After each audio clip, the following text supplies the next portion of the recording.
सनातन धर्म की परंपरा है, इसकी शिक्षा है कि यदि आप किसी से कुछ लें तो बदले में आप उसे अवश्य कुछ न कुछ दें। लेकिन कुछ ऐसे तत्व हैं, कुछ ऐसे पदार्थ हैं, कुछ ऐसे ग्रह हैं प्रकृति में जिसे हम लौटा तो कुछ नहीं सकते, लेकिन उसके बदले में हृदय से धन्यवाद दे सकते हैं, साधुवाद दे सकते हैं, प्रार्थना कर सकते हैं और निवेदन कर सकते हैं। यही सनातन धर्म की परंपरा है और ऊर्जा का आदान प्रदान ये सनातन धर्म की परंपरा प्रकृति से निकले हुए नियमों के आधार पर बनाई गई है। नमस्कार, मैं हूँ आशीष त्रिपाठी आपके साथ और आज हम बात करेंगे उस महापर्व की जिसने हमें इस सौर मंडल को चलाने वाले ऊर्जा के केंद्र भास्कर नारायण भगवान यानी सूर्य देव की आराधना और प्रार्थना का महत्व बताया। क्योंकि सूर्य से निकलने वाली ऊर्जा न सिर्फ फसलों को ऊर्जा देती है, हमारे शरीर में ऊर्जा भरती है, बल्कि इस नीले ग्रह यानी पृथ्वी माता को जीवंत रखने के लिए वो सभी तत्व प्रदान करती है, उसका संतुलन बनाए रखती है जिसकी हमें आवश्यकता है। और ये छठ महापर्व कुछ इसी तर्ज पर आधारित है जिससे कि हम भास्कर भगवान को नमन कर सकें, उनका कृतज्ञता प्रकट कर सकें, ताकि वो इसी तरह से ऊर्जा प्रदान करते रहें और धरती माता फलती फूलती रहें, हम और आप इसी तरह से बातचीत करते रहें। इस पर बात करने के लिए हमारे साथ पॉडकास्ट में मौजूद हैं आचार्य राकेश शुक्ला जी। बहुत बहुत स्वागत है पंडित जी आपका। जय श्री राम। पंडित जी, बातचीत का सिलसिला हम शुरू करें। नहाय खाए से पर्व की शुरुआत हो चुकी है और छठ महापर्व भास्कर भगवान की नमन के लिए, उनको धन्यवाद देने के लिए मनाया जाता है, लेकिन इसका क्या महत्व है? सूर्य की उपासना का क्या अर्थ है? आइए, हम शुरू करने से पहले न्यूज़ 18 के सभी दर्शकों को बहुत बहुत धन्यवाद, क्योंकि आपको समय समय पर बहुत महत्वपूर्ण जानकारियां देते रहते हैं। ऐसे आइए पहले भगवान का स्मरण करते हैं, क्योंकि कहते हैं कोई भी शुभ कार्य करिए तो सबसे पहले माता पिता का आशीर्वाद, भगवान का आशीर्वाद अथवा गणपति का आशीर्वाद लेना बहुत ज़रूरी है। और सूर्य को कहा गया है आत्मा, और हम सबका पिता है सूर्य, हम उसी के संतान तो हैं। जी। आत्मा हमारे आत्मा का कारक है, विल पावर जिसे अंग्रेजी में कहते हैं। तो सूर्य जितनी हम एनर्जी लेते हैं, जितनी शक्ति लेते हैं, उतने जीवन में उन्नति करते हैं। तो आइए उस सूर्य देवता के लिए हम ध्यान करते हैं। लोकाभिरामं रणरंगधीरं राजीवनेत्रं रघुवंशनाथं कारुण्यरूपं करुणाकरन्तं श्रीरामचन्द्रं शरणं प्रपद्ये। मनोजवं मारुततुल्यवेग्यं जितेन्द्रियं बुद्धिमतां वरिष्ठं वातात्मजं वानरयूथमुख्यं श्रीरामदूतं शरणं प्रपद्ये। हम भगवान सूर्य देव को नमस्कार करें। ओम भास्कराय विद्महे दिवाकराय, ओम भास्कराय विद्महे दिवाकराय धीमहि तन्नो सूर्यः प्रचोदयात्। ओम घृणसूर्याय नमः, सूर्याय नमो नमः। पावन ये महा सनातन धर्म का सबसे महान पर्व, उन पर्वों में से एक हमारा ये सनातन धर्म का छठ का पावन पर्व है। और ये छठ का पर्व एक दिन का नहीं है त्रिपाठी जी, ये 4 दिनों चलने वाला छठ का महापर्व है।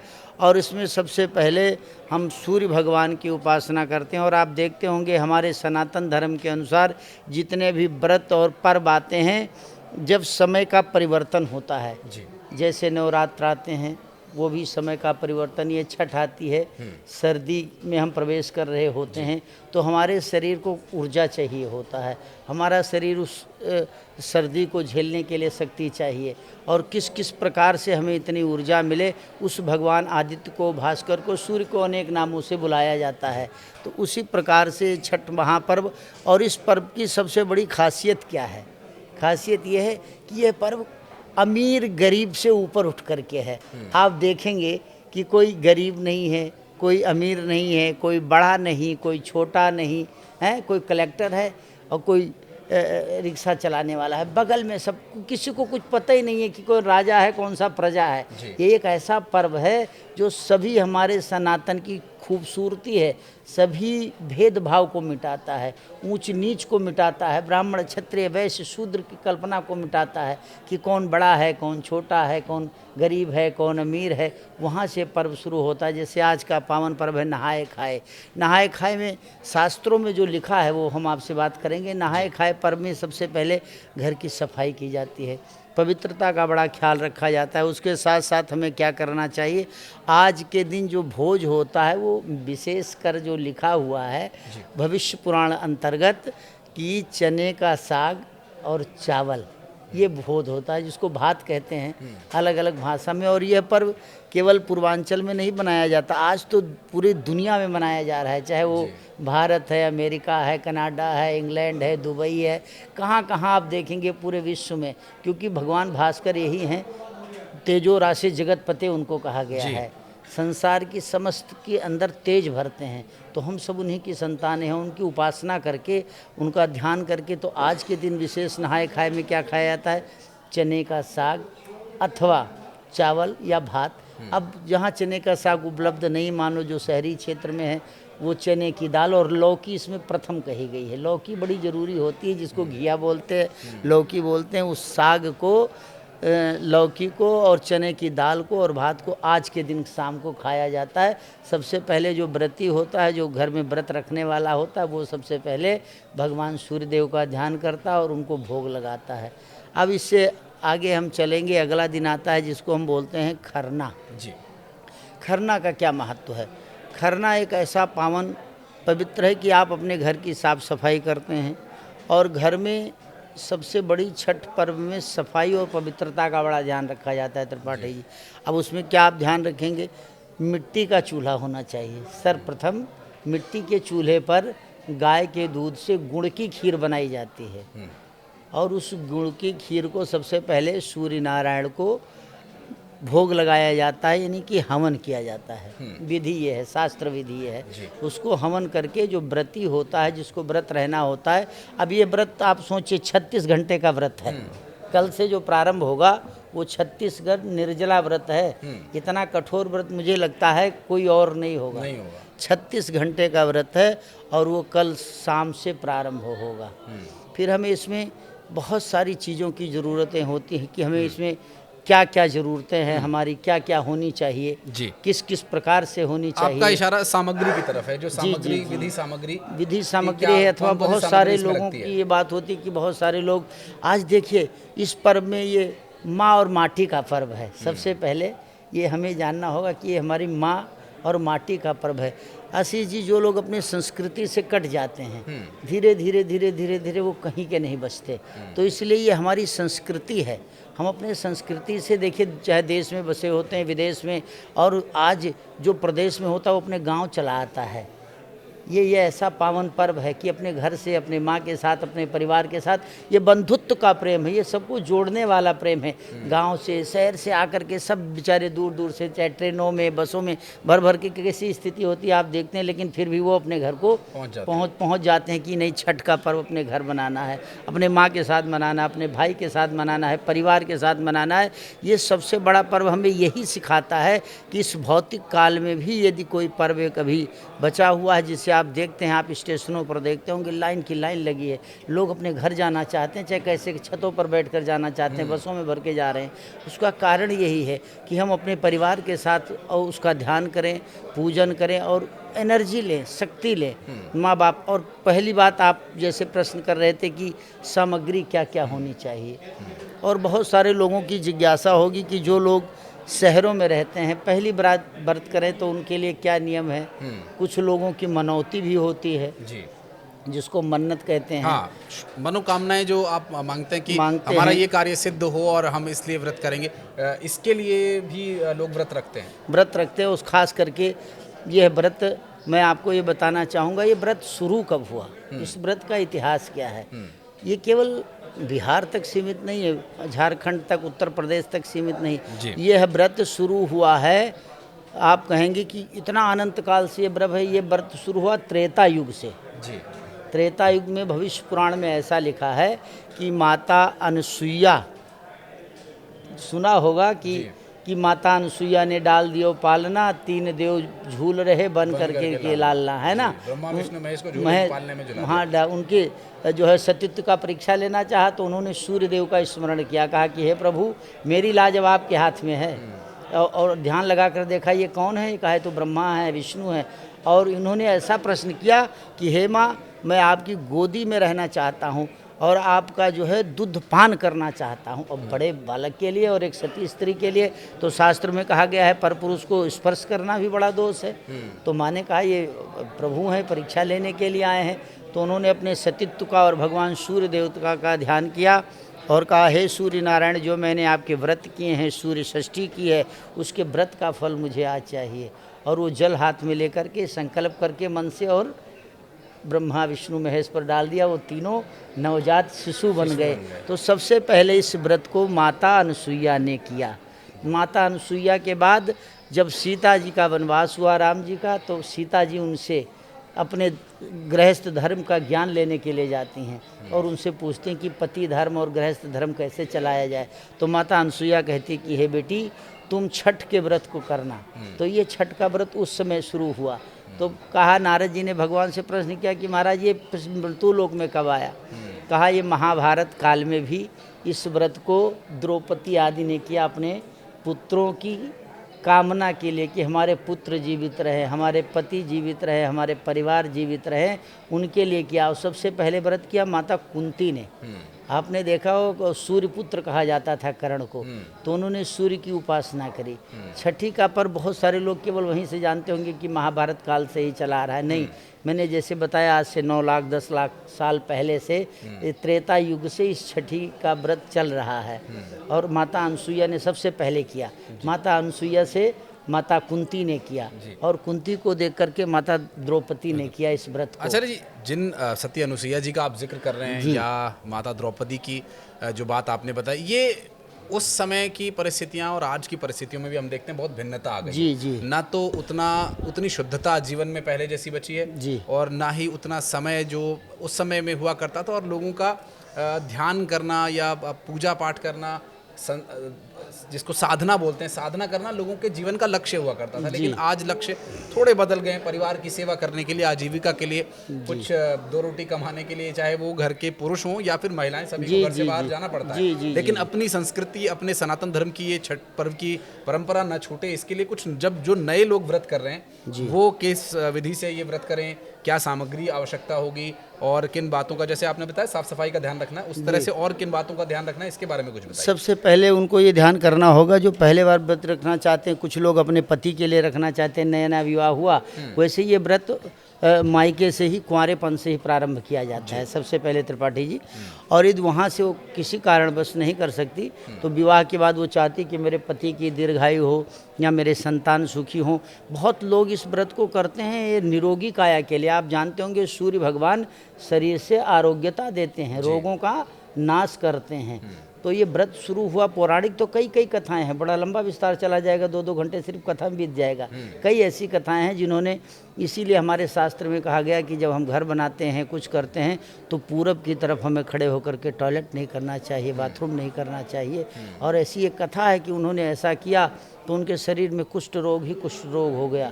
फिर वो गए, मरने के लिए जा रहे थे, रास्ते में उनको नारद जी मिल गए। उन्होंने प्रार्थना किया कि नारद महाराज आप कहाँ जा रहे हैं? बोले महाराज मैं मरने के लिए जा रहा हूँ। क्यों मरने के लिए जा रहे हो? अब ये शरीर में ये दुख भोगा नहीं जाता। उन्होंने कहा कि तुम छठ माता का व्रत करो, भगवान सूर्य देवता का, और सफाई और पवित्रता। इसलिए कहा गया है जिस चूल्हे पर कोई आमिष भोजन, आमिष का मतलब आप जानते हैं कोई नॉनवेज वगैरह यदि बना हो, ना मिट्टी का चूल्हा हो, लोहे का चूल्हा हो, लेकिन वो चूल्हा जिस पर कोई मीठ मांस ना बना हो, उस चूल्हे पर कदापि इसको बनाना नहीं चाहिए। जो करने की खीर बनती है, सफाई पवित्रता का बड़ा ध्यान इसमें रखना होगा।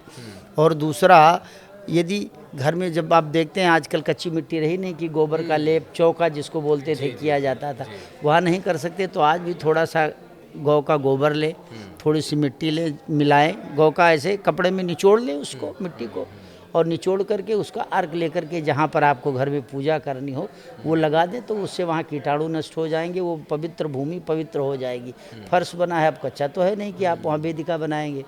तो उसी प्रकार से जो लोग पहले रहना चाहते हैं उनके लिए कम से कम 6 व्रत करना चाहिए। कम से कम 6 व्रत। 6 साल तक?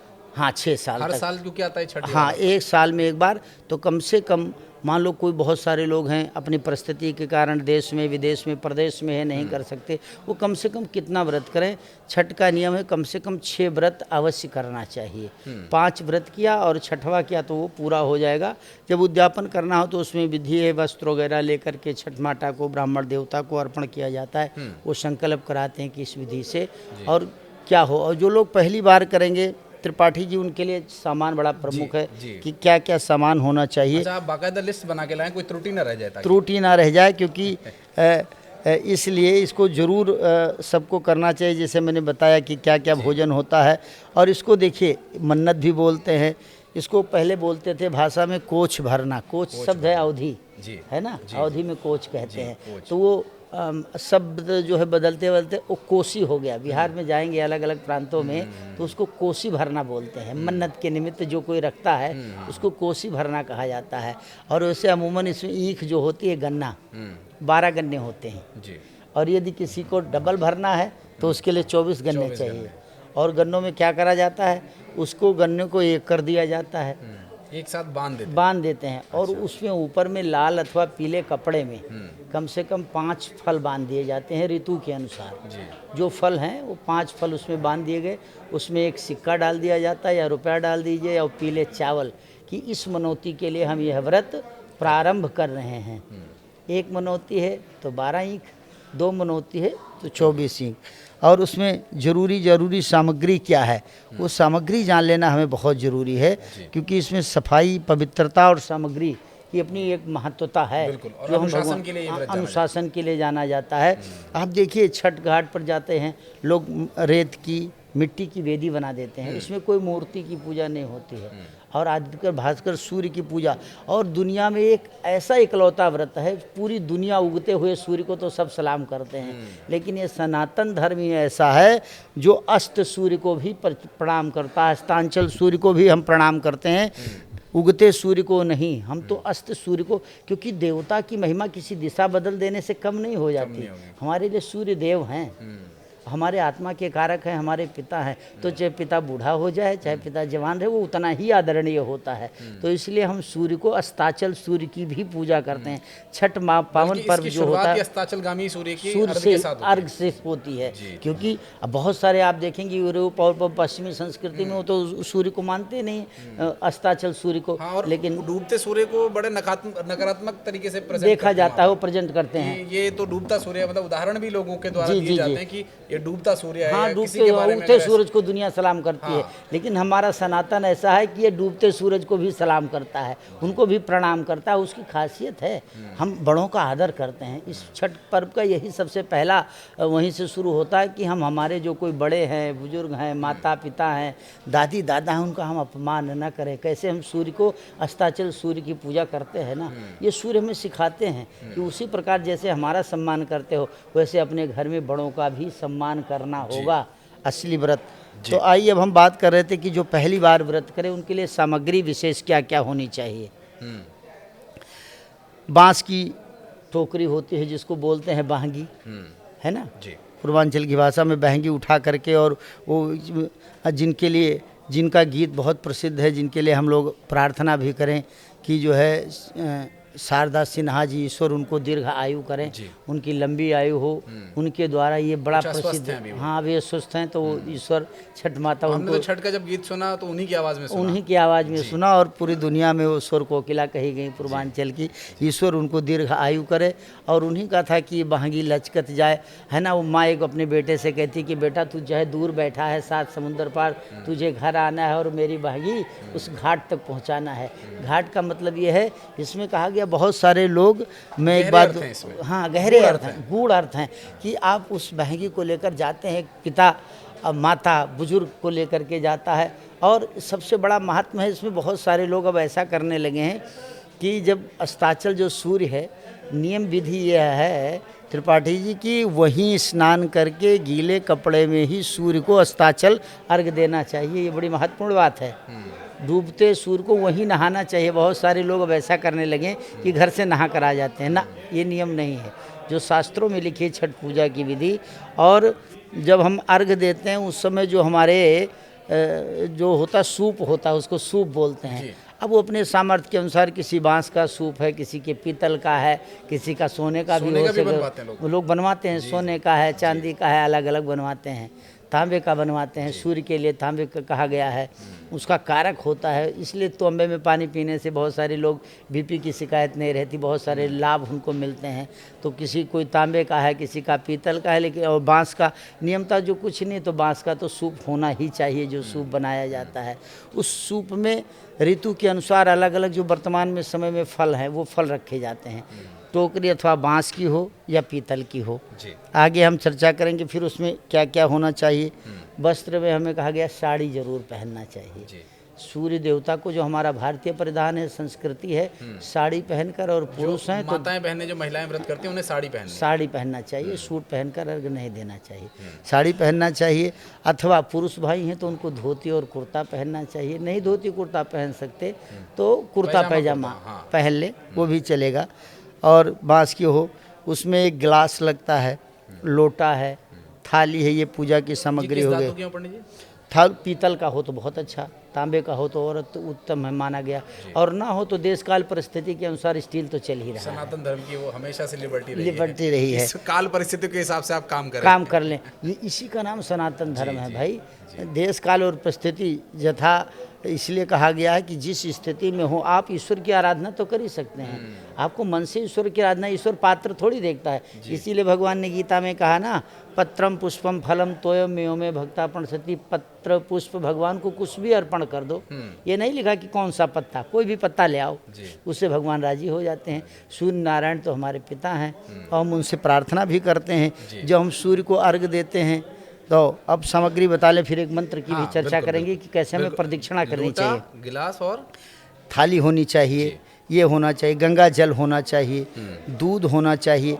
आप बना सकते हैं तो चौकी बना ले, लकड़ी की चौकी होनी चाहिए, नहीं है तो मिट्टी की चौकी तो बनाएंगे ही जाएंगे। केले के पेड़ होते हैं, चारों तरफ लगा दिए जाते हैं, उसमें लाल अथवा पीला कपड़ा ऊपर से डाल दिया जाता है।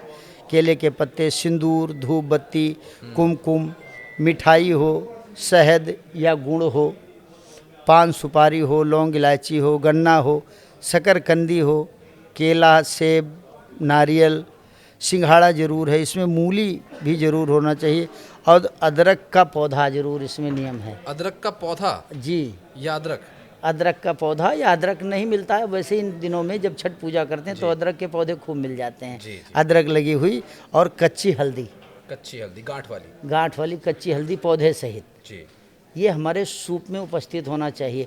और कि अंगूर हो गया, अनानास हो गया, मौसम्बी हो गया, यानी ऋतु के अनुसार जितने मिलने वाले फल हैं, ऋतु फल। इसीलिए बीच में आपको रोक रहा हूँ, मुझे आपने जिन जिन सामग्री का नाम लिया, मैं देख रहा हूँ आयुर्वेद की कुछ एक जो किताबें हैं, थोड़ा बहुत जो आप जैसे जनों से बात करके या किताबें पढ़ के जो जानकारी, ये सब औषधियाँ हैं जी। हल्दी अपने आप में बहुत बड़ी एंटीसेप्टिक है, और अदरक है, सब औषधि, आयुर्वेद में औषधि कहा जाता है। जी, कच्ची हल्दी का आप जानते हैं, वो हमारे यहाँ कहावत है कि भाई हल्दी का क्या भाव, बोले जैसे चोट पिराए। जैसे कच्ची हल्दी इतनी है। अब आप देखिए, इसको हमारे देश का दुर्भाग्य कहेंगे कि कोई अमेरिका जैसे ने इसको पेटेंट करा लिया, जबकि चीज़ हमारी है जी। कहा गया था भाई कुछ भी हो, आपको चोट लगती है और तुरंत दूध में हल्दी मिलाकर आप पी लीजिए, तुरंत आपको एनर्जी मिलती है। दुनिया में कोई ऐसी वस्तु है नहीं, जो कोई ऐसी गोली नहीं बनी आज तक जो तुरंत असर करती है, लेकिन हमारे यहाँ दूध में हल्दी और दूध मिलाकर तुरंत पी लीजिए, तुरंत आपको असर हो जाएगा। इसलिए हल्दी की, कच्ची हल्दी की कितनी महिमा है। फिर अदरक है, हमारे वात को, पित्त को, कफ को दूर करता है हमारे इस ऋतु के अनुसार। तो ये चीज़ें प्रमुखता से रखनी चाहिए सामग्री में। और पंडित जी आगे क्या क्या लगेगा? आगे जैसे मैंने बताया, सिंघाड़ा हो गया, मूली हो गई, अदरक हो गया, कच्ची हल्दी हो गया, उसके ऊपर लाल या पीला कपड़ा, चुन्नी टाइप का हो जाता है, उसको बढ़िया से ढक लेना चाहिए, ढकने के लिए। ये सारी सामग्री अपने बहंगी में जो बांस की डोलिया होती है, और जब वहाँ हम छठ के लिए जाते हैं, अपना बेदी बनाते हैं, तो एक आदमी अर्घ देता है। अर्घ वही देगा जो व्रती होगा, जो व्रत करता है वही अर्घ देता है। और अर्घ देने में बहुत सारे कारण बस नहीं जानते, नहीं तो वैसे उसका मंत्र भी है। मंत्र है ओम ह्रीं षष्ठे नमः।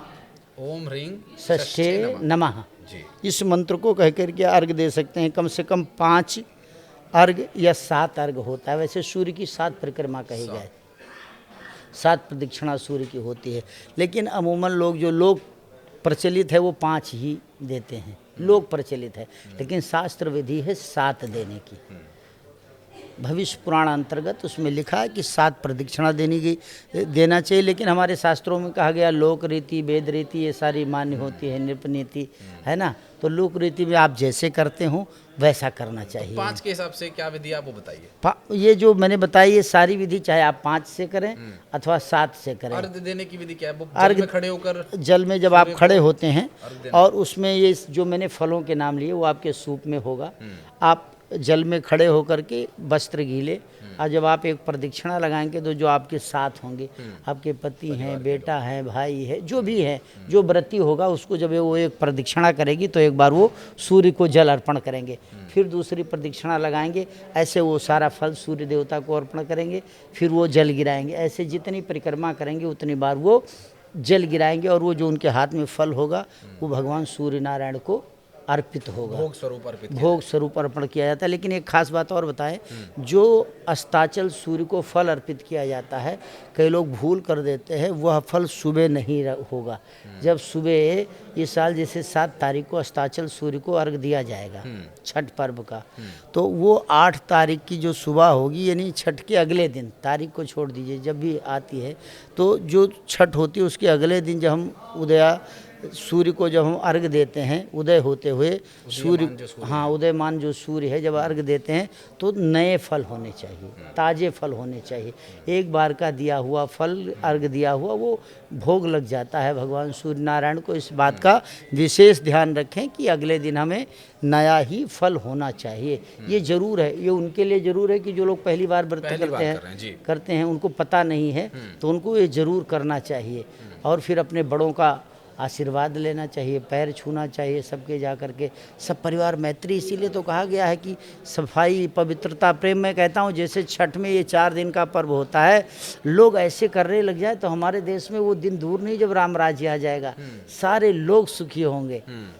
लेकिन पंडित जी, ये ना कर पाने के पीछे का एक तो बड़ा कारण ये कि हम बहुत ज़्यादा शहरी जीवन की ओर आकर्षित होते हैं, और आज समय की आवश्यकता है या समय के साथ चलने के लिए हमें इन जो सनातन की जो विधि है, महत्व है पर्व के, वो इससे तालमेल नहीं बिठा पा रहे। लेकिन फिर भी आजकल हम इन दिनों कुछ देख रहे हैं कि युवाओं में एक उत्सुकता, एक जागृति आई है कि वो अपने धर्म, अपनी संस्कृति, अपनी कर्तव्यों के प्रति कुछ जागरूक जरूर हुए हैं। जैसे आप जैसे गुणीजनों से बातचीत करके या देख करके पॉडकास्ट भी प्रभावित होते हैं लोग। बहुत जरूरी है। यदि आप सनातन के प्रति, अपने धर्म के प्रति सजग नहीं होंगे, आज आप देखिए, हम किसी धर्म का नाम नहीं लेते, लेकिन बहुत सारे धर्म आज कट्टर है, मुट्ठी भर हैं लेकिन वो कट्टर है।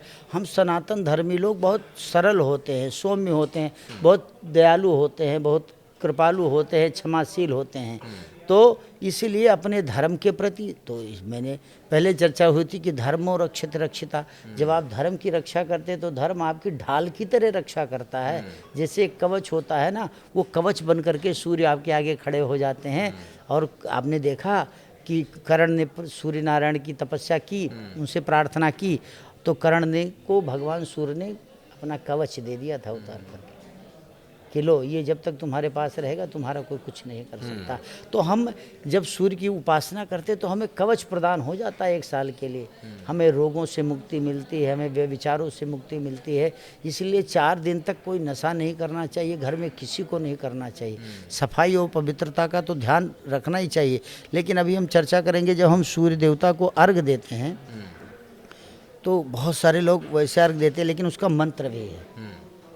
आप कहें तो हम उसकी चर्चा करें। बिल्कुल, मंत्रोच्चार कैसे करना है शुद्ध तरीके से, हाँ, ये पंडित जी बता रहे हैं, और आप इसको दोहरा सकते हैं। वीडियो को पॉज करके देखिएगा और पूरे विधि के साथ शुद्ध तरीके से हो, इसी हमारा यही प्रयास है। मंत्र ये है, जब हम प्रदक्षिणा करते हैं, ओम यानि कानि च पापानि जन्मांतर कृतानि च तानि सर्वाणि नश्यन्तु प्रदक्षिणं पदे पदे। यह कि हे भगवान सूर्य यानि कानिचा पापानि, मेरे इस जन्म जन्मांतर के जो पाप हैं उनको आप क्षय कीजिए, मेरे द्वारा आगे होने वाले पापों का भी नाश कीजिए। क्योंकि ये मनुष्य के रूप में हम तो बात करते हैं ना 83,99,999 योनियों की, 84 लाख योनियों में से हम करके आए हैं, सनातन धर्म है। और एक मनुष्य की योनि ऐसी है जिसमें हम सब कुछ करना होता है 83,99,999 योनियों में, है ना। तो अब ये की योनि ऐसी है, तो इसमें हम ये मंत्र बोल करके सूर्य नारायण की प्रदक्षिणा करते हैं तो विशेष फल होगा। और वैसे तो सूर्य दयालु हैं, हम उनसे प्रार्थना करते हैं, उनसे गीत गाते हैं, वो गीत ही मंत्र हैं अपने आप में, वो गीत ही अपने आप में मंत्र है, कोई मंत्र की आवश्यकता नहीं। प्रत्यक्ष ये गीत हैं, पूरे नहीं लेकिन छोटे छोटे गीत हैं। 2-4 लाइन कुछ भी अगर आप गुनगुनाना चाहें। चलिए आगे गुनगुनाएंगे, पहले इस पर चर्चा करते हैं जी। कि और आने वाले छठ पर्व में विशेष जैसे हम देखते हैं नए नए वस्त्र होने चाहिए, इसका भी है। शास्त्र में तो लिखा है कि रेशमी वस्त्र होना चाहिए, नहीं रेशमी वस्त्र है तो नए वस्त्र जरूर होने चाहिए, नए भी नहीं है तो धुले हो, प्रेस हो, यानी अग्नि करने से। अब आप कहेंगे कि सिल्क के ही वस्त्र क्यों पूजा में, भाई प्रश्न हो सकता है कि सूती कपड़ा पहनकर हम क्यों पूजा नहीं कर सकते हैं। अब शास्त्रों में कहा गया है कि त्रिपाठी जी यदि हम सिल्क का वस्त्र पहनते हैं तो वो सिल्क का वस्त्र केवल हवा लगने मात्र से शुद्ध हो जाता है। किससे? हवा से शुद्ध हो जाता है।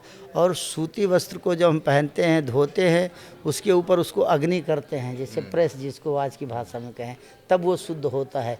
इसीलिए पूजा में हमारे शास्त्रों में विहित है, मतलब लिखा हुआ है कि हमें जो है रेशमी वस्त्र यानी सिल्क वाले कपड़े पहनकर ही पूजा करनी चाहिए। तो भगवान ने जिसको जिस लायक रखा हो उसके अनुसार वो अपना कर ले। और चूंकि पंडित जी चर्चा ये हो रही थी तो चूँकि हमारे सनातन धर्म में भी हम देखते हैं और ख़ास करके जब ये छठ पर्व की महापर्व की बात होती है तो इसमें बहुत साधन अगर आपके पास नहीं भी है जी तो भी आप पूजा कर सकते हैं, उसकी भी विधि है। बहुत ज़्यादा साधन है ही नहीं इसमें। आप देखिए इसमें केला ले लीजिए, सेब ले लीजिए, गन्ने बिकते हैं वो ले लीजिए, शकरकंदी ले लीजिए, ये आपने वस्तुएं ले ली, बांस की डलिया ले लीजिए, तपस्या ही तो करना है।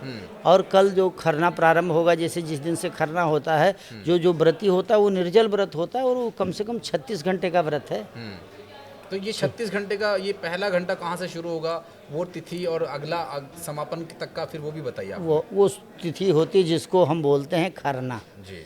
जब खरना होता है यानी कि खरना जिस दिन हुआ खरना जो होता है सायंकाल के समय होता है, जो दूध से और गुड़ से खीर बनाई जाती है, मिट्टी के चूल्हे पर बनाई जाती है। सबसे पहले छठी मैया का हवन होता है, उसको उनको प्रसाद अर्पण किया जाता है और उस प्रसाद को जो व्रती होता है, जो व्रत रखने वाला होता है, सबसे पहले उसे ही ग्रहण करना चाहिए।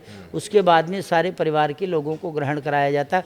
उसके बाद तक वो 36 घंटे तक ना तो जल लेता है, ना अन्न लेता है, ना दूध, ना चाय, कुछ लेता ही नहीं है। क्योंकि फिर खरना फिर रात्रि के 12 बज गए, पूरा रात्रि, फिर अगले दिन पूरा, फिर जब शाम को सूर्य अस्ताचल के होंगे छठ के पर्व पर, फिर उनको अस्ताचल सूर्य को अर्घ दिया जाएगा, फिर पूरी रात्रि व्रत होगा। अगले दिन सुबह सूर्य उदय के समय जब हम सूर्य को अर्घ देंगे तब जाकर व्रत पूरा होता है। और उस व्रत को, और उसमें खास आप जानते होंगे एक पकवान बड़ा विशेष बनता है जिसको कहा गया है ठेकुआ। ठेकुआ की अपनी इतनी महिमा है और इतना स्वादिष्ट भी लगता है। शायद मेरे भी कई मित्रगण है और कहते हैं कि पंडित जी आए तो वो खिलाना ठेकुआ। अब हाँ ठेकुआ, इंद्र में लोग से कहते हैं 56 प्रकार से व्यंजन से भी उसका स्वाद निराला कहा गया है कि उसको फिर बेसन और मैदे में मिलाकर बनाया जाता है, कहीं कहीं आटा और मैदा मिलाकर बनाया जाता है, और देसी घी उसमें शुद्ध मिलाया जाता है। आज उसमें सूखे मेवे मिलाए जाते हैं, युग के अनुसार परिवर्तन हो गया, आप उसमें ड्राई फ्रूट्स मिला सकते हैं। और ठेकुआ वो खरना के दिन ही बनाया जाता है। जब खरना होता है वो व्रती ही बनाता है, जो व्रती होगा वही वो ठेकुआ बनाएगा, वही खीर बनाएगा और वही फिर भोग लगाकर सूर्य भगवान को फिर वो व्रत होगा। लेकिन ये ठेकुआ वगैरह अगले दिन सूर्य को जो है उदयगामी जब सूर्य होंगे तो उनको अर्घ दे करके फिर ये व्रत पूरा होता है, फिर उसके बाद घर में आते हैं, उत्सव होता है। लगता ही नहीं कि दिवाली समाप्त हो गई। आप देखते हैं नए नए वस्त्र आभूषण, कोई जाति पाति भेद गरीब अमीर का खत्म ही हो जाता है। एक ऐसा सनातन का ये पर्व है कि जहाँ कोई जाति नहीं है, कोई अमीर नहीं है, कोई गरीब नहीं है, कोई डॉक्टर नहीं, कोई इंजीनियर नहीं, कोई IAS PCS नहीं, कोई रेडी चलाने वाला, कोई ठेला वाला, कोई गरीब अमीर नहीं, सब बराबर हो जाते हैं। समान। तो ये सूर्य की उपासना का पर्व है, लेकिन फिर इसमें छठी मैया का हम गीत गाते हैं। छठी मैया का और सूर्य की उपासना का क्या कनेक्शन है? देखिए, सूर्य को ही जब हम नवरात्रों में पूजा करते हैं तो छठा नवरात्रा जो आता है, जिसको हम कात्यायनी माता कहते हैं, है ना, जिन्होंने महिषासुर मर्दनी माता कहा जाता है, कात्यायनी माता कहा जाता है, का जिन्होंने वध किया था, कात्यायनी माता। और कात्यायनी माता ही ब्रह्मा जी की मानस पुत्री हैं। क्या है? मानस पुत्री। मानस पुत्री का तो अर्थ जानते हैं लोग, अंग्रेजी में देखते हैं कि भाई एक दूसरे को देखने से शरीर का स्पर्श नहीं हुआ, वायु से और आँखों से और स्पर्श से पुत्री उत्पन्न हो गई। वो भगवान की मानस पुत्री हैं, उन्हीं को छठी मैया भी कहा गया है।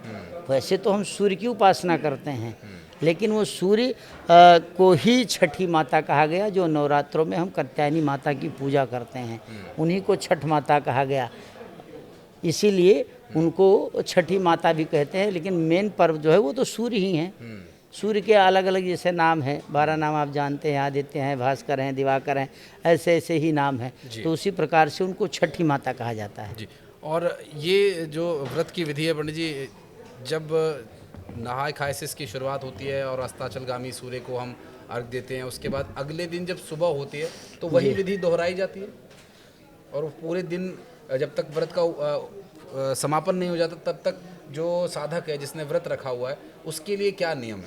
उसके लिए नियम यह है कि वो घर में बैठ करके, जैसे खरना के बाद की जो रात्रि है उसमें भजन का नियम है। आप बैठ करके भगवान सूर्य देव की उपासना करें, आपके गुरु द्वारा जो प्रदत्त मंत्र है उस मंत्र का जाप करें, या ओम घृण सूर्याय नमः। आप बहुत ज़्यादा रोगों से पीड़ित हैं, आपके शरीर में रोग ठीक नहीं हो रहे हैं, दवाई असर नहीं कर रही है, आप तरह तरह से बड़े डाक्टर को दिखाकर हार गए हैं, हॉस्पिटलों के देसी दवाई करके हार गए और असर नहीं हो रहा है ना। तो शास्त्र में कहा गया नहीं, हारे को हरि नाम। जब सब जगह से आप हार जाते हैं तो हरि के पास आते हैं, ईश्वर के पास आते हैं। और आत्मा सर्वभूतेषु, है ना, आत्मा ही तो आत्मा रमन जिसके अंदर करता है वही तो हम शरीर में कहते हैं ना, ये पंच तत्व है क्या भाई? छित जल पावक गगन समीरा, पंच रचित है अधम शरीरा। वायु में मिल जाता है, अग्नि में मिल जाता है, जल में मिल जाता है, आकाश में मिल जाता है, पृथ्वी में मिल जाता है ना। लेकिन मेन तो आत्मा है। उस व्रती को ये करना चाहिए, ओम घृण सूर्याय नमः या ओम ह्रांग ह्रीं ह्रों सः सूर्याय नमः, इस मंत्र का जप करना चाहिए बैठ करके।